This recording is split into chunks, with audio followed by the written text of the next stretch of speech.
ಬ್ರೇಕ್ನ ನಂತರ ಮತ್ತೆ ನ್ಯೂಸ್ 360ಗೆ ಸ್ವಾಗತ.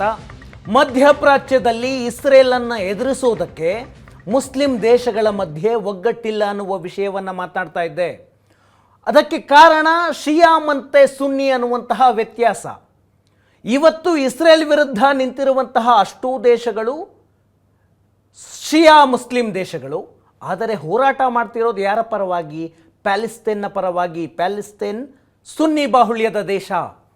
ಇರಾನ್ ಮಧ್ಯಪ್ರಾಚ್ಯದಲ್ಲಿ ಮುಸ್ಲಿಂ ದೇಶಗಳ ನಾಯಕತ್ವವನ್ನು ವಹಿಸಬೇಕು ಅನ್ನುವಂತಹ ಕಾರಣಕ್ಕೋಸ್ಕರ, ಜೊತೆಗೆ ಮಧ್ಯಪ್ರಾಚ್ಯದಲ್ಲಿ ಇಸ್ರೇಲಿಗಳು ಅಂದರೆ ಯಹೂದಿಗಳು ಇರಬಾರ್ದು, ಯಹೂದಿಗಳ ಅಸ್ತಿತ್ವ, ಇಸ್ರೇಲ್ ದೇಶದ ಅಸ್ತಿತ್ವ ಮಧ್ಯಪ್ರಾಚ್ಯದಲ್ಲಿ ಇರಬಾರ್ದು ಅನ್ನುವಂತಹ ಕಾರಣಕ್ಕಾಗಿ ಇಸ್ರೇಲ್ ವಿರುದ್ಧ ಪರೋಕ್ಷವಾಗಿ ಯುದ್ಧ ಮಾಡ್ತಾ ಇದೆ.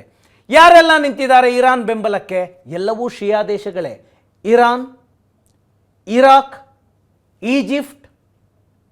ಮಧ್ಯಪ್ರಾಚ್ಯದ ದೇಶಗಳಲ್ಲಿ ಶಿಯಾ ಬಂದರೆ ಇರಾನ್, ಲೆಬನಾನ್, ಸಿರಿಯಾ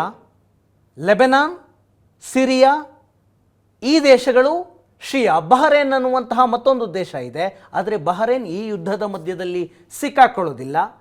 ಸಿರಿಯಾ ಸುನ್ನಿ ಬಾಹುಳ್ಯ, ಶಿಯಾ ಬಾಹುಳ್ಯದ ದೇಶ. ಸಿರಿಯಾದಲ್ಲಿರುವಂತಹ ಉಗ್ರ ಗುಂಪುಗಳು ಇರಾನನ್ನು ಬೆಂಬಲಿಸುತ್ತವೆ. ಇರಾನ್ ಕಾರಣಕ್ಕೋಸ್ಕರ ಇಸ್ರೇಲ್ನ ವಿರುದ್ಧ ಬಡಿದಾಡುತ್ತವೆ. ಲೆಬನಾನ್ ಒನ್ಸ್ ಅಗೇನ್ ಶಿಯಾ ಬಾಹುಳ್ಯದ ದೇಶ. ಅಲ್ಲಿ ಕ್ರಿಶ್ಚಿಯನ್ನರೂ ಇದ್ದಾರೆ, ಆದರೆ ಆಡಳಿತ ಶಿಯಾಗಳ ಕೈಯಲ್ಲಿದೆ. ಅಲ್ಲೂ ಹೆಜ್ಬುಲ್ಲಾ ಸಂಘಟನೆಯ ಕಾರಣದಿಂದಾಗಿ ಇರಾನ್ ಅಲ್ಲಿ ಯುದ್ಧ ಮಾಡುತ್ತೆ. ಮತ್ತೊಂದು ಯೆಮೆನ್, ಅಂತರ್ಯುದ್ಧದಲ್ಲಿ ಬೇಯುತ್ತಿರುವಂತಹ ದೇಶ. ಅದು ಕೂಡ ಇರಾನ್ನ ಪರವಾಗಿ ಹೌತೀಸ್ ಉಗ್ರ ಸಂಘಟನೆ ಇಸ್ರೇಲ್ನ ವಿರುದ್ಧ ಹೋರಾಡುವಂತಹ ಚೈತನ್ಯವನ್ನು ತೋರಿಸ್ತಾ ಇದೆ. ಪೂರ್ಣ ಪ್ರಮಾಣದಲ್ಲಿ ಇಸ್ರೇಲನ್ನು ಎದುರಾಕಿಕೊಳ್ಳುವಂತಹ ಶಕ್ತಿ ಈ ಯಾವ ದೇಶಗಳಿಗೂ ಇಲ್ಲ. ಇಡೀ ಮಧ್ಯಪ್ರಾಚ್ಯದ 20 ದೇಶಗಳಲ್ಲಿ 18 ಮುಸ್ಲಿಂ ದೇಶಗಳು, ಅದರಲ್ಲಿ ಆರ್ಥಿಕವಾಗಿ ಚೈತನ್ಯ ಇರುವಂತಹ ದೇಶಗಳು ಕೇವಲ 3-4 ಅಷ್ಟೇ. ಯಾವ್ಯಾವುದು? Saudi Arabia, UAE, Qatar, Bahrain, Turkey. ಈ 5 ದೇಶಗಳು ಆರ್ಥಿಕವಾಗಿ ಸಶಕ್ತವಾಗಿದ್ದಾವೆ. ಇದರಲ್ಲಿ ಒಂದೇ ಒಂದು ಶಿಯಾ ದೇಶ ಅಂದರೆ ಬಹರೇನ್ ಈ ಯುದ್ಧದ ಸಮಸ್ಯೆಗಳಿಗೆ ಅವರು ತಲೆ ಹಾಕೋದಿಲ್ಲ. ಯಾಕೆ ಇವು ಬಲಾಢ್ಯವಾದವು ಆರ್ಥಿಕವಾಗಿ?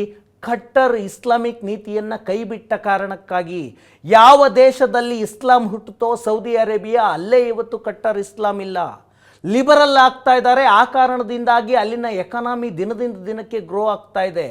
ಉಳಿದ ಅಷ್ಟೂ ದೇಶಗಳು ಇರಾಕ್, ಇರಾನ್, ಸಿರಿಯಾ, ಲೆಬನಾನ್ ಎಲ್ಲವೂ ಕೂಡ ಕಟ್ಟರ್ ಇಸ್ಲಾಂ ಅಂತ ಹೇಳೋದಕ್ಕೆ ಹೋಗಿ ದೈನೇಸಿ ಸ್ಥಿತಿಗೆ ಬರ್ತಾ ಇದ್ದಾವೆ.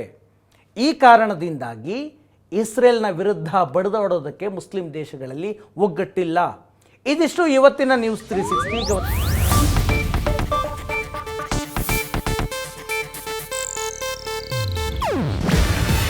ಇದು ಏಷ್ಯಾನೆಟ್ ನ್ಯೂಸ್ ನೆಟ್ವರ್ಕ್ ಪ್ರಸ್ತುತಿ. ನೀವು ನೋಡ್ತಿದ್ದೀರಾ ಏಷ್ಯಾನೆಟ್ ಸುವರ್ಣ ನ್ಯೂಸ್.